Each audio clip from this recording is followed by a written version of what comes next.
सूरत में ड्रग्स तस्करी के आरोप में 3 लोग गिरफ्तार, 44 लाख रुपए से ज्यादा माल जब्त। एक आरोपी हिंदू युवा वाहिनी का प्रदेश अध्यक्ष निकला।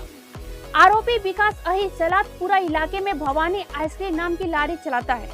स्नैपचैट और इंस्टाग्राम के जरिए ड्रग्स का ऑर्डर दिया जाता था। आरोपी के खिलाफ सूरत के 6 पुलिस स्टेशनों में अलग अलग अपराध दर्ज है। राजस्थान से सूरत में ड्रग्स की तस्करी करने वाले एक शख्स की सूचना के आधार पर सूरत एसओजी ने उसे गिरफ्तार कर लिया है। एसओजी को सूचना मिली थी कि राजस्थान से सूरत में ड्रग्स की तस्करी करने वाला इसाम नामक व्यक्ति उधना दरवाजा के पास एक होटल द ग्रैंड विला इन के कमरा नंबर 704 में रह रहा है। इस जानकारी के आधार पर चेतन साहू नाम के शख्स को गिरफ्तार किया गया।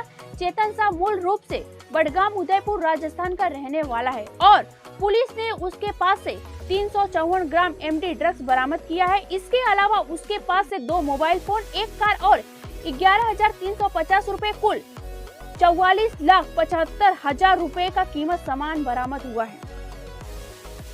ड्रग माफिया ने अपनाया ये नया रास्ता। राजस्थान के चेतन साहू से पूछताछ में पता चला कि इसे सूरत के अनीस खान लकड़ी कारीगर और विकास अहिर को देना था।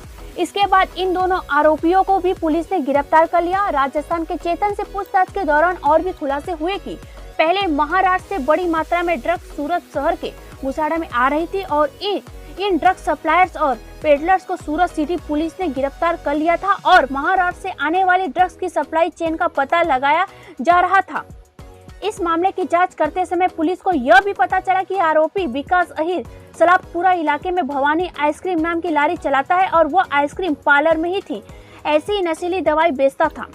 आरोपी विकास बीजेपी कार्यकर्ता है और उसने अपने सोशल मीडिया अकाउंट पर कई बड़े बीजेपी नेताओं के साथ अपनी तस्वीरें भी अपलोड की है। इसके अलावा आरोपी विकास वीटी चिक्सी कॉलेज में एलसीबी के दूसरे वर्ष में पढ़ रहा है।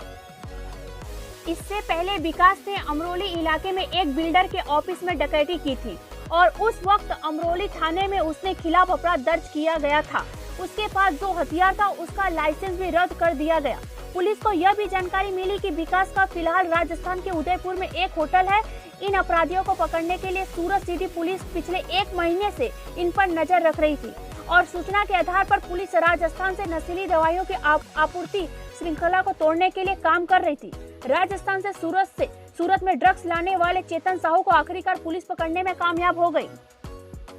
साल 2017 में उसने इसाम नाम की लड़की का अपहरण किया था और फिर उसकी हत्या कर शव को दमसानी नाले में फेंक दिया था और इस मामले में अपहरण और हत्या का मामला दर्ज किया गया है। उसके खिलाफ खटोदरा पुलिस में मामला दर्ज किया गया था। ગઈકાલે તારીખ 21 જુલાઈના રોજ સુરત શહેર એસઓજી પોલીસ તરફથી એવા એક બાતમી આપણને મળી હતી કે એક રાજસ્થાનના એક વ્યક્તિ છે જો અહીંયા આવ્યા છે એમડી ડ્રગ્સ સપ્લાય કરવા માટે। આ બાતમીના આધારે જો પોલીસે વોચમાંથી અને સલાબતપુરાના એક હોટલમાંથી આ વ્યક્તિ જેના નામ છે ચેતન કુમાર સાહુ, જેના લગભગ 22 વર્ષ ઉંમર છે, એના જો 354 ગ્રામ એમડી સાથે એની ધરપકડ કરી છે અને આ વ્યક્તિ પાસેથી જો એના વાહનો, મોબાઈલ ફોન આ બધા રિકવર કરવામાં આવેલા। પછી ફર્ધર જો એના પૂરા જો લિંક હતા આ અહીંયા આવીને જો બીજા 2 મેન અહીંયાના જો પેડલર છે આ પેડલરોને આપવાના હતા, જેમાં એક અનીસ કરીને નામ છે, અનીસ ખાન ઉર્ફે અન્નુ લકડવાલા, આ ભાટિયાના વિસ્તારમાં રહે છે અને આ પણ જો આ પ્રકારના પ્રવૃત્તિમાં અગાઉ 6 મહિના પહેલે બી એનડીપીએસના પેડલિંગ કેસમાં પકડાયા હતા। આ બી એક ગુનેગાર વ્યક્તિ જેના પર 3-4 ગુનાઓ દાખલ થયા છે, મર્ડરના બી ગુનાઓ એના પર દાખલ થયા છે, એક આ સામેલ હતા અને બીજા એક આરોપી છે જેના નામ છે વિકાસ આહિર।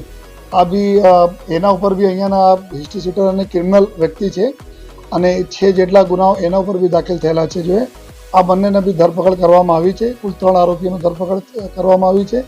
સાથોસાથ બીજા એના જો 7 આરોપીએ બીજા ક્યાંથી और કોણ કોણ સાથે સંકળાયેલા છે એના ઉપર તપાસ ચાલુ છે। વિગત એવું છે કે આ વ્યક્તિ જ્યારથી આપણા સુરત શહેર પોલીસને જો પહેલે મુંબઈથી જો ડ્રગ પેડલિંગ ધંધો થતા હતા એના ઉપર જો કાર્યવાહીઓ થઈ, આ કાર્યવાહીને લીધે અત્યારે આ લોકો જો રાજસ્થાનના રસ્તા પકડા છે જો અને રાજસ્થાન વાય તરફથી જો પૂછપરછમાં જાણવા મળેલ છે કે ત્યાંથી કે રૂટ પર કોઈ ડાઉટ નહીં કરે એ માટે ત્યાંથી આ લોકો જો આ રૂટ પકડીને લઈ આવતા હતા, પછી પકડાયા છે અને વધારે પૂછપરછમાં એવું જાણવા મળ્યા કે આ વિકાસ આહિર અને આ જો અનીશ છે આ લોકો અહીંયા જો પાર્લર જો આઈસ્ક્રીમના પાર્લર વગેરે ચલાવે છે, 5-6 પાર્લરો છે. આ પાર્લર ઉપરથી આ લોકો આપણે ગ્રાહકોને સપ્લાય કરે છે એમડી ડ્રગ્સ. અને સાથોસાથ અમુક જગ્યા આ લોકો એના જો ગ્રાહકો છે એના 2 વ્હીલરમાં બી જઈને અલગ અલગ જગ્યાએ આપતા રહે છે. લેકિન મુખ્યત્વે એવું જાણવા મળે છે કે જો પાનના પાર્લરો છે, આઈસ્ક્રીમના પાર્લર છે, ત્યાંથી આપણે ગ્રાહકોને આ લોકો સપ્લાય કરે છે જો. તો એના હિસાબથી એક મોટો કેસ સક્સેસફુલ એસઓજી તરફથી કરવામાં આવેલા છે. अब आगे भी અમે લોકો ફર્ધર જઈએ છીએ કે એના લિંક ક્યાં ક્યાં છે, આ ઓર બીજા કોઈને જો થોકમાં સપ્લાય કરવાના હતા, આગળ ક્યાં કોને આપવાના હતા, એના દિશામાં બી પોલીસના કાર્યવાહી ચાલુ છે. અને આપના જાણકારી માટે કે છેલ્લા ચાલુ વર્ષ 2024ના વર્ષમાં અત્યાર સુધી કુલ લગભગ જો 3 કરોડથી વધુ ના મુદ્દા માલ કો 37 કેસીસમાં પોલીસે પકડી, જેમાં કરીબ 85 જેટલા આરોપીઓના ધરપકડ કરવામાં આવી છે જો.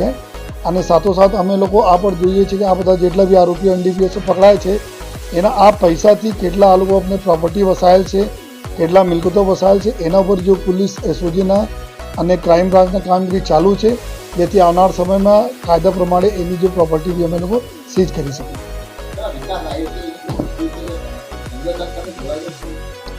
આ એક અહીંયાના ક્રિમિનલ છે. અગાઉ જો અહીંયા લુખ્ખાગીરી કરતા હતા જો લોકો એના સાથે સંકળાયેલા છે. આ બી પોતે ક્રિમિનલ છે. 6 જેટલા એના ઉપર જો સિરિયસ ગુનાઓ દાખલ છે, જેમાં અમરોલી, ઉધના, લિંબાયત આ બધા વિસ્તારના આ ગુનેગાર છે જો. તો આ હિસાબથી પણ અમે લોકો જોઈએ એને જ અત્યારે 6 જેટલા અત્યાર સુધી પ્રાથમિક પૂછપરછમાં જાણવા મળેલ છે કે 6 જેટલા આના પાસે જો પાર્લર આઈસ્ક્રીમના પાર્લર છે, મતલબ જ્યાં આઈસ્ક્રીમ વેચે છે અને જો સપ્લાય કરે છે એના ઉપર બી અમે લોકો આ દિશામાં બી કાર્યવાહી કરીએ છીએ. અહીંયા ગેંગ એટલે કે જો લુખ્ખા હતા, એક જાલિમ કરીને એક લુખ્ખો છે જાલિમ સિંહ કરીને, એના શાગીર્દો તરીકે જો આ બધા હતા જો. અત્યારે બાકી લોકો બી જેલ ગયા અને આ બી ઘણા બધા જેલમાં ગયા છે. આ પ્રકાર કે મોટો જો ક્રિમિનલ માનસિકતા ધરાવતા માણસ છે. નહીં, આમાં તો રાજકીય પાર્ટીનો કોઈ સવાલ નથી. આ તો એક ડ્રગ્સના એવા સપ્લાય હોય કે બધા કોઈ બી આ બિઝનેસમાં તો કોઈ બી રાજકીય પક્ષ બધા લોકો એના જો ભર્સના કરતા રહે છે. પરંતુ આ પ્રકારના અહીંયાના નામચીન એક તત્વ છે જો ક્રિમિનલ છે, જો આ ધંધામાં પહેલે બી સપ્લાય યુઝર બી છે, આ પોતે બી યુઝ કરે છે અને વેચાણ બી કરે છે.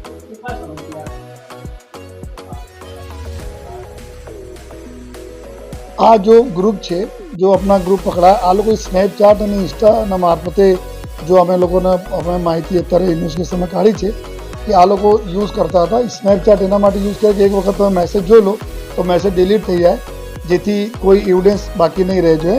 લેકિન અત્યારે જાણવા મળે છે કે આ ગ્રુપ જો રાજસ્થાનવાળો મોડલ છે એના સાથે છેલ્લા કરીબ 3 થી 4 મહિનાથી એના સાથે સંકળાયેલા હતા. પૂછપરછ અમે કરીએ છીએ બીજા પહેલાના સપ્લાઈઓમાં કેટલા એના મળતા હતા, ક્યાં કરતા હતા, આ બી અમારી તપાસ ચાલુ છે. ને એના પૂરી શક્યતા છે, કારણ કે આ પોતે યુઝર છે અને વેચાણ કરે છે. તો આમાં આ દિશામાં બી અમે લોકો કરીએ છીએ તપાસ કે પહેલે બી ક્યાં ક્યાં લાવતા હતા, ક્યાં ક્યાં ઓર કોણ એના સાથે સંકળાયેલા છે, એના ઉપર બી પોલીસનું ઇન્વેસ્ટિગેશન ચાલુ છે. આ એક જે રીતે બોલી કે ક્રિમિનલ માનસ ધરાવતા